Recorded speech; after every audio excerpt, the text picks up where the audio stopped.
3 ans. Ça fait maintenant 3 ans jour pour jour qu'Ursula von der Leyen est à la tête de la Commission européenne. Mais qui est-elle vraiment? Quel est son parcours? Le vieux continent vous propose aujourd'hui de revenir sur les 5 faits marquants de la vie d'Ursula von der Leyen. Alors il faut savoir que la Commission européenne, c'est la seule institution qui a le pouvoir d'initiative, c'est-à-dire qui peut proposer les différentes politiques à mettre en œuvre. Mais aujourd'hui, on ne vient pas pour vous parler de la Commission européenne, mais bien de sa présidente. Le premier fait marquant concernant Ursula von der Leyen, c'est qu'elle a étudié la médecine pendant 7 ans. Alors, Ursula von der Leyen est née en 1958 en Allemagne, mais elle va passer l'essentiel de son adolescence en Belgique, et plus précisément à l'école européenne. Elle est donc très tôt immiscée dans cette culture européenne, et c'est d'ailleurs là qu'elle apprendra à parler le français et l'anglais, en plus de sa langue natale qui est l'allemand. Son diplôme du baccalauréat en poche en 1976, elle rejoint l'université de Münster pour étudier les sciences économiques, avant de rejoindre la prestigieuse London School of Economics, d'où elle sort diplômée en 1980. On pourrait alors penser que l'histoire s'arrête là pour Ursula von der Leyen, sauf que la jeune Allemande décide de complètement changer de voie et s'oriente vers la médecine. Et en effet, de 1981 à 1988, elle va suivre 7 longues années d'études de médecine à Hanovre en Allemagne, avant même de poursuivre jusqu'à la thèse et même jusqu'au doctorat. On est alors en 1991, âgée alors de 33 ans, on peut penser que Ursula von der Leyen a enfin fini ses études, mais c'est mal la connaître puisqu'elle part finalement de nouveau étudier l'économie et plus précisément à Stanford aux États-Unis. Entre temps, elle a eu une vie familiale mouvementée. Et c'est d'ailleurs le deuxième fait marquant, elle est mère d'une famille de 7 enfants.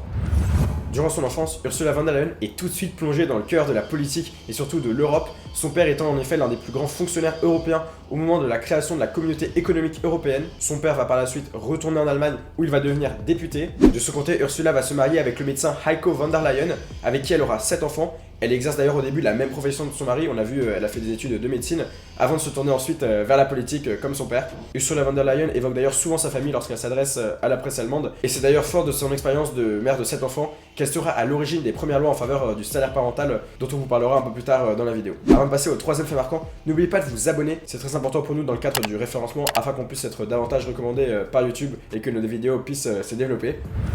Et sans transition, on passe au troisième fait marquant. Ursula von der Leyen a été ministre pendant plus de 10 années consécutives. Il faut savoir que depuis l'année 1990, Ursula von der Leyen est membre de la CDU, le parti chrétien-démocrate allemand, qui est celui de la future chancelière allemande Angela Merkel. Et 13 ans plus tard, en 2003, à l'âge de 44 ans, Ursula von der Leyen devient députée de la Basse-Saxe. Et dans la foulée de son élection, elle est nommée ministre des Affaires sociales, des femmes et de la santé dans le gouvernement du chancelier de l'époque, Gerhard Schröder. Et c'est d'ailleurs à ce moment-là qu'elle commence à se faire connaître, puisqu'elle fait passer sa première grande loi, l'instauration d'un salaire parental. En gros, pour la faire simple, c'est un droit en vertu duquel les Allemands peuvent, à la naissance d'un de leurs enfants, s'arrêter de travailler jusqu'à 14 mois et bénéficier d'un salaire allant jusqu'à 1800 €. C'était à ce moment-là quelque chose d'inédit en Allemagne, et il faut savoir que même les hommes avaient le droit de bénéficier de ce congé parental de 14 mois. Après cette loi, Ursula von der Leyen va continuer sa politique familiale ambitieuse. Elle va ainsi encourager fortement le développement des crèches afin que les femmes allemandes puissent concilier travail et éducation des enfants. Et c'est donc forte de ce bilan qu'en 2009, Angela Merkel, qui est alors la chancelière, la nomme ministre du Travail et des Affaires sociales dans son gouvernement. Elle est favorable à l'instauration d'un salaire minimum pour les travailleurs, mais également à des quotas de femmes dans les conseils d'administration des plus grandes entreprises. Alors ce projet ne verra jamais le jour, mais on a vu très récemment dans le cadre de l'Union européenne qu'une directive avait été adoptée en ce sens, et aujourd'hui de nombreuses entreprises européennes vont devoir avoir un seuil minimum de femmes dans leur conseil d'administration. Et revenons-en à Ursula von der Leyen.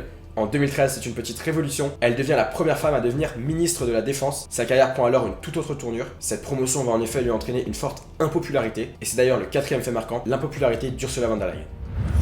Alors il faut savoir qu'au cours de ses fonctions de ministre de la Défense, Ursula von der Leyen a fait l'objet de nombreux scandales et de nombreuses critiques. On va pas revenir sur chacune, mais pour vous donner quelques exemples, son ministère est soupçonné de favoritisme et de corruption. Elle aurait en effet recruté une dizaine de consultants externes sans appel d'offres, moyennant une rémunération autour de 2 millions € entre février et août 2018 pour avoir travaillé sur le seul projet informatique Site Quadrat, et les taux de salaire avoisinaient les 233, entre les 233 et les 252 € de l'heure, ce qui a beaucoup choqué en Allemagne.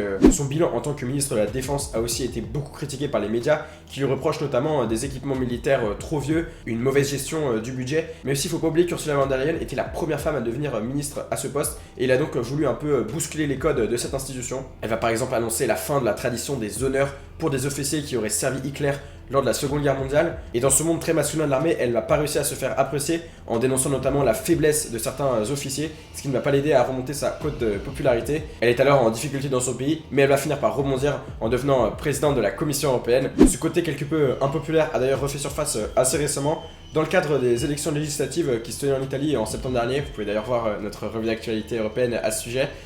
Ursula von der Leyen s'était exprimée en déclarant, je cite, nous verrons les résultats. Si les choses vont dans une direction difficile, nous avons les outils. Et cette menace de la présidente de la Commission européenne avait été très mal prise par les Italiens et notamment par le président de la Ligue, Matteo Salvini, qui avait exigé immédiatement des excuses ou la démission de la présidente. Cette phrase avait par ailleurs été beaucoup décriée de l'autre côté de l'échiquier politique, où Matteo Renzi, homme du centre-gauche, s'était aussi insurgé contre les propos de la présidente en déclarant, je cite, que la Commission européenne ne devait pas entrer dans les questions italiennes et avait ajouté que même si la droite était amenée à gagner les élections, l'Europe se devait de respecter les résultats électoraux. Le cinquième fait marquant concernant Ursula von der Leyen, c'est sa nomination à la tête de la Commission européenne. Alors déjà, pour faire simple, comment on devient président ou présidente de la Commission européenne? Eh bien en fait, c'est le Conseil européen, c'est-à-dire l'institution qui est composée des différents chefs des États membres de l'Union européenne. Donc on a par exemple Emmanuel Macron, Giorgia Meloni maintenant du coup pour l'Italie, qui doivent se réunir à 27 et qui doivent décider ensemble de présenter un candidat en tenant compte des résultats qui ont eu lieu lors des élections européennes. Connu pour ce côté alors pro-européen, Ursula von der Leyen est proposée par ce Conseil européen au Parlement européen. Les eurodéputés finissent par lui accorder leur confiance à seulement 8 voix près. Son discours d'inauguration devant les eurodéputés est marqué par la promesse d'un Green Deal, la promesse en fait de verser plus de 1000 milliards d'euros afin que l'Europe puisse atteindre la neutralité carbone d'ici 2050. Alors c'est encore un peu tôt pour faire le bilan d'Ursula von der Leyen à la tête de la Commission européenne puisque ce mandat est en cours. Mais on fera une vidéo à ce sujet lorsqu'elle aura quitté ses fonctions. Toujours est-il que pour l'instant, deux événements majeurs ont marqué son mandat. Premièrement, la crise du Covid avec l'achat massif de vaccins et la mise en place d'un plan de relance européen, le Next Generation EU, et bien sûr la guerre en Ukraine et les sanctions prises par l'Union européenne dans ce cadre-là. Comme à chaque fois qu'on me présente une personnalité, il y a toujours un fun fact. Alors dans ce cadre-là, il n'est pas forcément très drôle. La scène remonte au 6 avril 2021 et en fait pour la faire simple, elle était en déplacement en Turquie avec le président du Conseil européen Charles Michel et lorsqu'elle est reçue par le président de la République de Turquie Erdogan, seulement deux grands fauteuils sont installés où vont d'ailleurs prendre place Charles Michel et le président turc Erdogan, laissant Ursula von der Leyen très loin assise sur une chaise. Cette scène avait alors énormément animé les réseaux sociaux de l'époque qui avaient dénoncé le sexisme des deux hommes. Voilà, on en vient à présent au débat. Estimez-vous qu'Ursula von der Leyen est pour l'instant une bonne présidente de la Commission européenne? N'hésitez pas à réagir dans les commentaires et n'oubliez pas de lâcher un gros pouce bleu si la vidéo vous a plu. Et on se retrouve dimanche pour notre traditionnelle revue d'actualité européenne.